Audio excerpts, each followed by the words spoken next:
ভগবানের আশীর্বাদে আর তোমাদের অভিশাপ আশীর্বাদে আশা করি ভালোর দিকে যাবে, ঠিক আছে? আমার ছেলেকে এই একজন ডাইনি রক্ত পিচাসিনী মানে তার কোনো মানে নেই, সন্তান টন্তান নেই, দেয়নি এখনো ভগবানে। সত্যি সে আমার ছেলেকে রীতিমতো অভিশাপ করেছিল। তাই আমি বলেছিলাম শকুন, তাই শকুনের অভিশাপে কখনো গরু মারে না, কিন্তু মনের ভেতরে আঘাতটা লেগেই যায়। যখন সন্তানকে 10টা মাস পেটে ধরি, তারপরে গিয়ে জন্ম দিই, তখন কিন্তু তার ভেতরে মানে এই যে জিনিসটা কিন্তু খারাপটা লাগেই লাগে, তাই না? তো সেটাই হচ্ছে কথা। তো এইরকম ধরনের কথা যারা বলে তাদের আমার মনে হয় না যে মাতৃত্ব কোনো বোধ আছে। তাহলে মাতৃত্ব বোধ থাকলে হয়তো এই ধরনের কথাগুলো বলতো না। আজকে সোমার পুরো ভিডিওটা ডাউনলোড করে রেখে দিয়ে, মানে ডাউনলোড করে রেখে দিয়েছে। স্ট্রাইক তো খাবি, চিন্তা নেই, তুই ওই ভিডিওটা না উড়ালেও থানা থেকে অর্ডার করে আমরা ভিডিওটাকে উড়াবো।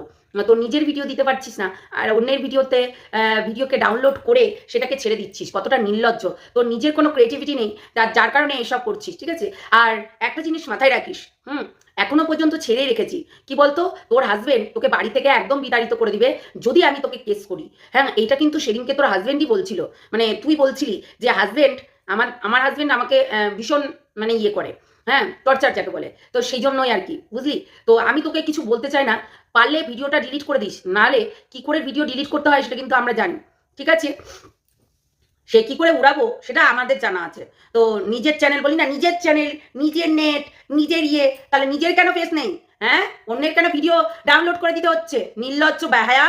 তাই তো বলি যে কোনো বুদ্ধি তো নেই মগজে, নাকি শিক্ষিত? চল ফুট এখান থেকে।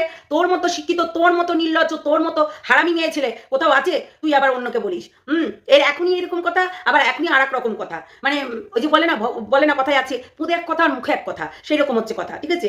আমার বাচ্চাকে নিয়ে যারা যারা তোরা বলছিস, শোন, নিজেরগুলোকে দেখ, ঠিক আছে? নিজেরগুলোকে দেখ। আজকে ভাঙা টিন তার বাচ্চাকে কোনোদিনও